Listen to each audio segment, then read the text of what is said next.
Dahulu, di Sumatera Selatan, tepatnya di daerah Sumedang, ada sebuah kerajaan besar. Di kerajaan itu hidup seorang pangeran yang bernama Serunting.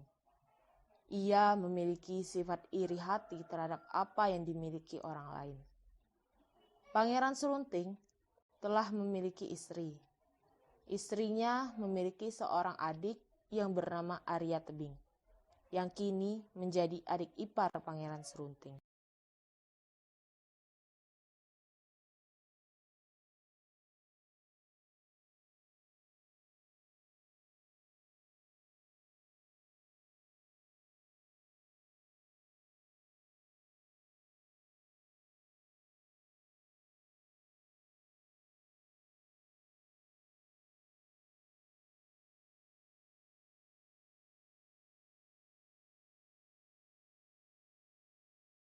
Serunting dan Arya Tebing masing-masing memiliki ladang.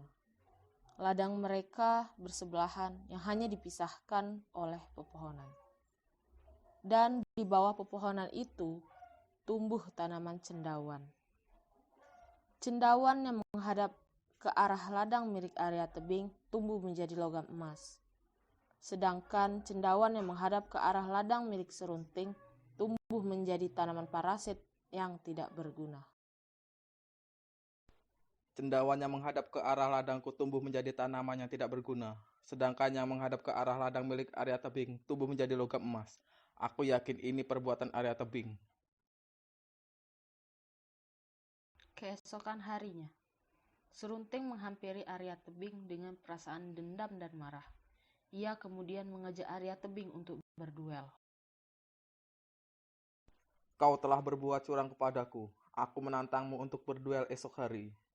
Tapi aku tidak pernah berbuat curang.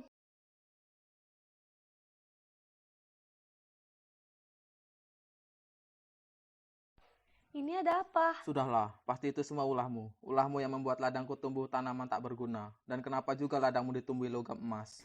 Apakah benar itu perbuatanmu, Arya? Aku tidak tahu, Kak. Sungguh, aku tidak ada berbuat apapun terhadap ladangmu. Serunting tidak memperdulikannya. Ia tetap menantang untuk berduel. Arya Tebing kebingungan. Ia tahu bahwa kakak iparnya itu ialah orang yang sakti. Setelah berpikir lama, akhirnya Arya Tebing mendapatkan ide. Ia kemudian menceritakan kejadian itu dan membujuk kakak kandungnya yang tak lain adalah istri dari Serunting untuk memberitahukan rahasia kelemahan Serunting.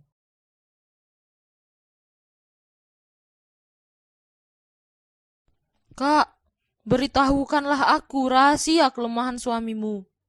Aku dalam keadaan terdesak. Jika aku kalah, maka aku akan terbunuh. Maaf adikku, aku tak mau mengkhianati suamiku. Aku tak bisa memberitahumu. Percayalah, Kak. Ini demi adikmu. Jika aku mengetahui kelemahan suamimu, aku tidak akan membunuhnya.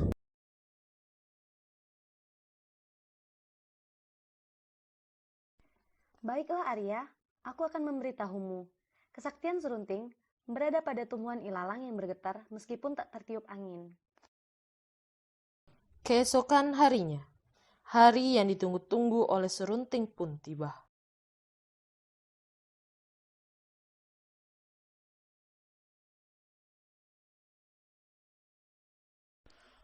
Akhirnya kamu datang juga, Arya Tebing. Aku datang karena memenuhi tantanganmu, Kak. Aku akan membunuhmu, Arya.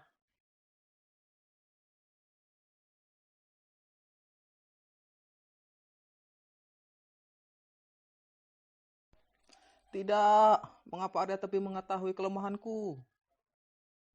Arya Tebing menancapkan tombaknya ke ilalang yang bergetar meskipun tidak tertiup angin. Serunting pun akhirnya terluka parah dan kalah.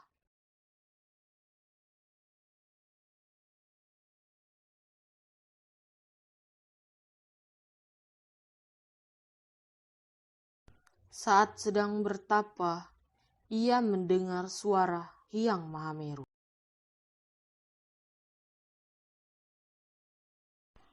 Wahai serunting, aku akan menurunkan ilmu gaib kepadamu.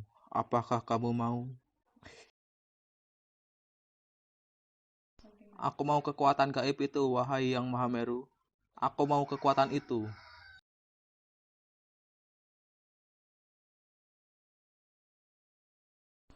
Tapi ada satu syarat, yaitu kau harus bertapa di bawah pohon bambu.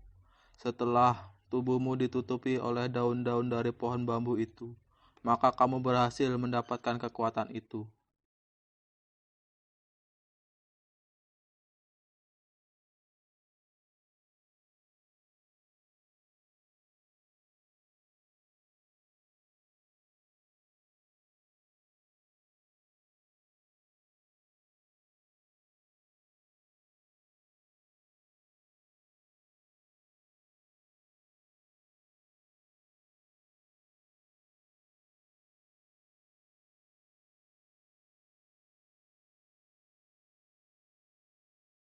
Siang berganti malam, hari demi hari, musim demi musim, Serunting tetap teguh bertapa demi kekuatan yang dijanjikan oleh Hyang Maha Meru.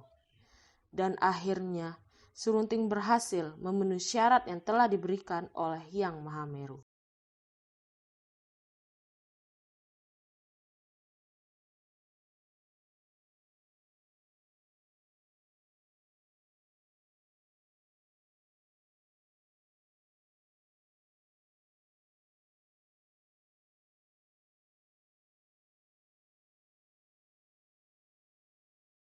Setelah 2 tahun berlalu, akhirnya daun-daun dari pohon bambu sudah menutupinya. Kini ia memiliki kesaktian, yaitu setiap perkataan yang keluar dari mulut Serunting akan menjadi kenyataan dan kutukan.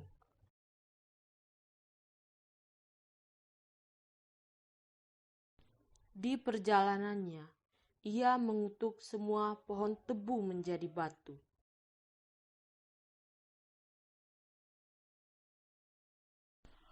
Hoi pohon tebu, jadilah batu.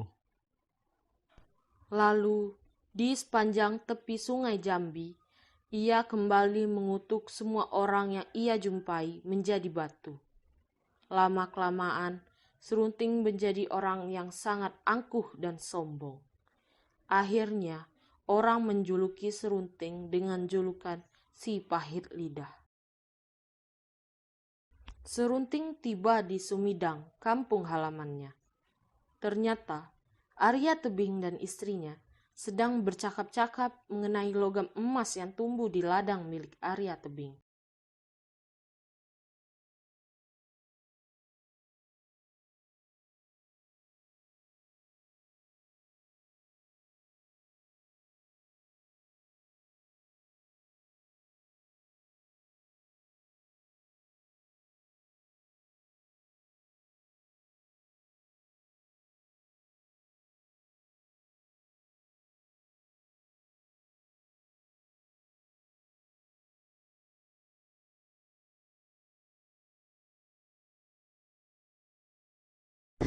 Apa yang kau lakukan di sini, Arya? Ini kak, bagaimana dengan emas-emas ini? Lebih baik kita sumbangkan ke orang yang lebih membutuhkannya, Arya, agar harta ini ada manfaatnya. Ide bagus. Aku setuju kalau begitu kak.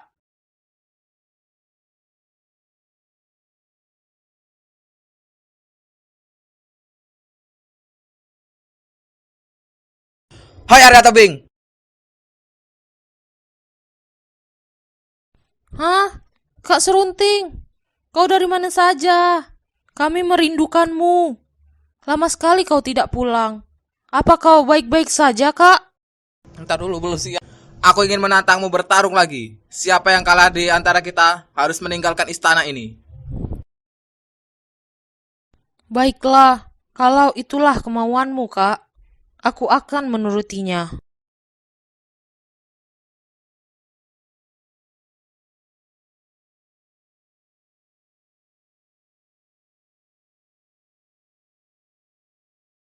Keesokan harinya, mereka bertiga sudah berkumpul di Bukit Serut. pertandingan hebat pun tidak dapat dihindari lagi. Haha, ternyata kau punya nyali juga, Arya. Aku sebenarnya tidak menginginkan pertarungan ini terjadi. Aku hanya menuruti kemauanmu, Kak. Ayo kita buktikan siapa yang terkuat di antara kita. Sudahlah suamiku, lebih baik kita kembali ke istana. Rakyatmu sudah menunggumu. Aku sangat menyayangimu. Jadilah batu kalian. Serunting mengutuk Arya Tebing menjadi batu. Begitu pula dengan istrinya. Karena merasa dikhianati, ia pun juga mengutuk istrinya menjadi batu. Serunting merasa senang karena memenangkan pertandingan.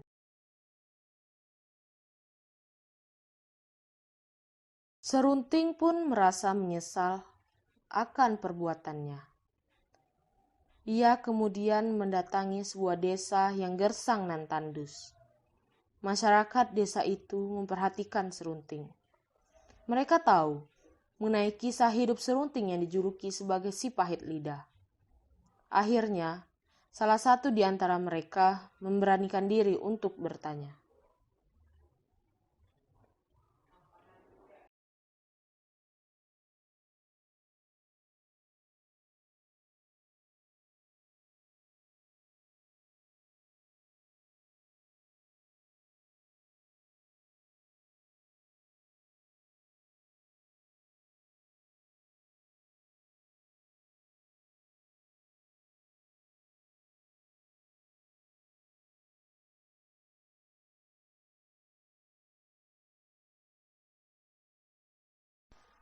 Hai Spahit Lidah, ada tujuan apa Anda ke sini?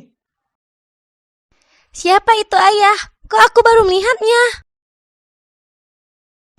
Dia seorang pangeran angkuh, anakku. Apa yang kalian butuhkan di desa ini? Agar desa ini menjadi desa yang damai. Kami membutuhkan persediaan air dan tumbuhan agar desa ini tidak gersang. Baiklah kalau begitu, aku akan membantu kalian memenuhi kebutuhan kalian di desa ini. Mengapa kau ingin membantu kami? Karena aku sedang mencari kedamaian. Wah, si pahit lidah baik sekali. Ada apa yang terjadi terhadap si pahit lidah? Mengapa dia berubah baik?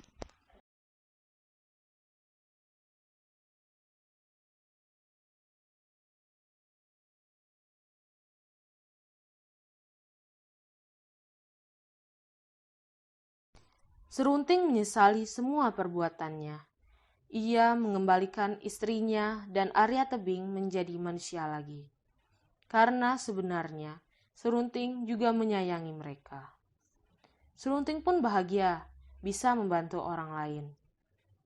Di sisi perjalanannya, Serunting belajar untuk membantu dan berusaha menolong orang yang kesulitan.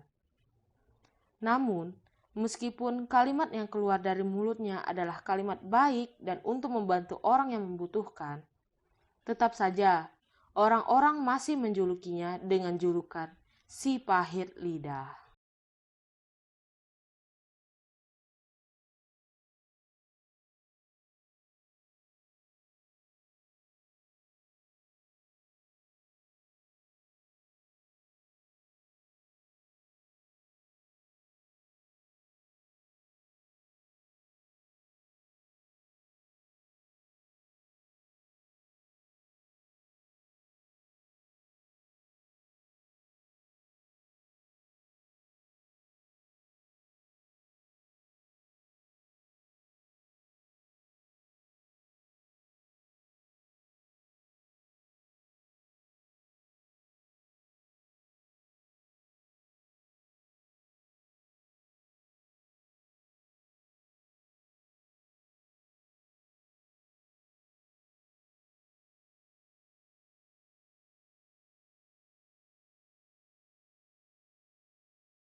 masih di dalam kawasan kerajaannya, Bu.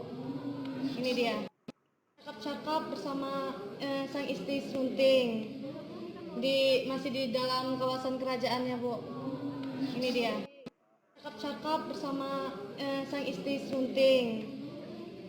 Masih di dalam kawasan kerajaannya, Bu. Ini dia. Cakap-cakap bersama sang istri Serunting. Masih di dalam kawasan kerajaan.